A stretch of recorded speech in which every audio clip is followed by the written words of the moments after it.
આપ નેતા ચૈતર વસાવાએ અંબાજીના પાડલિયા ગામની મુલાકાત લેતા આદિવાસીઓનું ઘોડાપૂર જોવા મળ્યું છે. અંબાજી મંદિરમાં દર્શન કર્યા બાદ ચૈતર વસાવા પાડલિયા ગામે જવા રવાના થયા હતા. આખા રસ્તામાં તેમનું જોરદાર સ્વાગત કરવામાં આવ્યું હતું. તો પાડલિયા ગામે પરંપરાગત ઢોલ નગારા સાથે ચૈતર વસાવાને વધાવવામાં આવ્યા હતા. પાડલિયા ગામે આદિવાસી અને પોલીસ તેમજ વન વિભાગ સાથે અથડામણ થયા બાદ પીડિત પરિવારોની ચૈતર વસાવાએ મુલાકાત કરી હતી અને પોલીસ તેમજ વન વિભાગના ઉચ્ચ અધિકારીઓ ઉપર આક્ષેપો કર્યા હતા. તો સાથે જ ચીમકી ઉચ્ચારી હતી કે ફરીથી આદિવાસીઓને હેરાન કરવામાં આવશે તો અમે લડી લેવાના તમામ રસ્તાઓ પર જઈશું. તો સાથે જ ગુજરાતના વન મંત્રી અર્જુન મોઢવાડિયા ઉપર પ્રહારો કરી અંબાજીથી ઉમરગામ સુધીના આદિવાસીઓ રસ્તા પર ઉતરી જશે તેવી પણ ચીમકી ઉચ્ચારી છે. તમારે એફઆઈઆર કરવી હતી. જે પોલીસ અધિકારીઓએ લાઠીચાર્જ કર્યો, જેમનો આદેશથી લાઠીચાર્જ થયો એવા ઉચ્ચ અધિકારીઓ પર એફઆઈઆર કરો. એ નેતાઓ પર પણ એફઆઈઆર કરો, એમના પર પણ કાર્યવાહી કરો. ભાજપના વન મંત્રી હમણાં જ નવા વનના મંત્રી બન્યા છે. એને હોસ્પિટલમાં પોલીસ અધિકારીઓને બધા સાથે મુલાકાતો લીધી. એમને એવું સ્ટેટમેન્ટ આપ્યું કે જે પણ લોકોએ જંગલી લોકો અમારા પોલીસ કર્મીઓ પર હુમલો કર્યો છે એમને છોડવામાં નહીં આવે.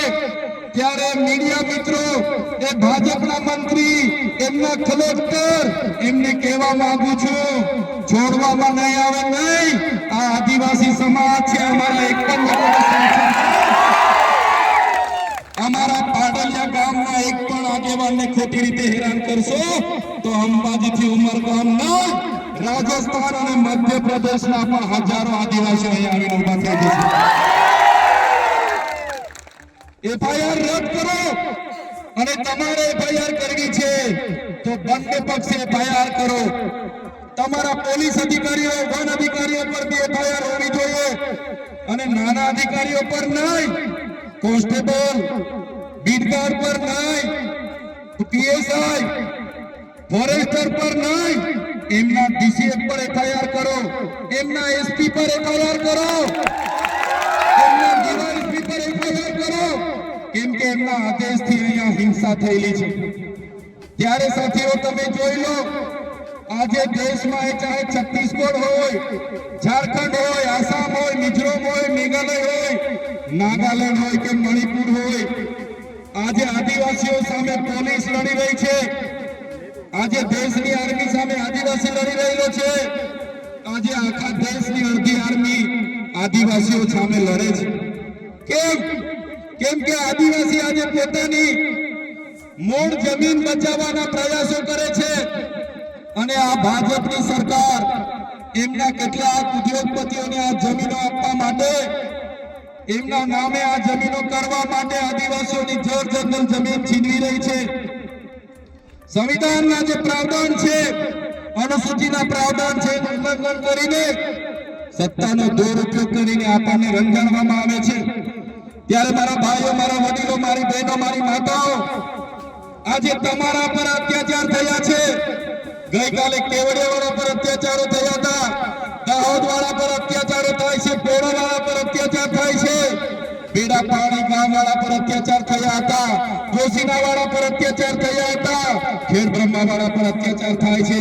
ત્યારે મિત્રો મેં તમને કહેવા માંગુ છું, ક્યાં સુધી આપણે બેઠીશું? ત્યારે જે દિવસે આપણા અહીંના પાડલિયા ગામના લોકોને આ લોકો જો હેરાન કરશે તો એ દિવસે આપણે ગાંધીનગર તરફ પણ રસ્તો પકડવો પડશે. અને સરકારને પણ કહેવા માંગુ છું, આ આદિવાસી સમાજ ગોળો છે, શાંતિપ્રિય છે, શિસ્તમાં માનનારો છે. અમને છંછેડશો નહીં, એ તો આદિવાસી સમાજ જે દિવસે રોડ પર આવશે, ગાંધીનગરનો રસ્તો પકડશે, તે દિવસે નેપાળવાળી પણ અહીંયા થવાની છે. અમે તમને આપીશું પણેપણના સમાચાર. જો તમે અમારા નિર્ભય માર્ગ ન્યૂઝ ચેનલને સબસ્ક્રાઇબ કર્યું નથી તો અત્યારે જ નીચે આપેલા આઇકોન બટન પર ક્લિક કરીને સબસ્ક્રાઇબ કરો અને શેર કરવાનું ભૂલશો નહીં.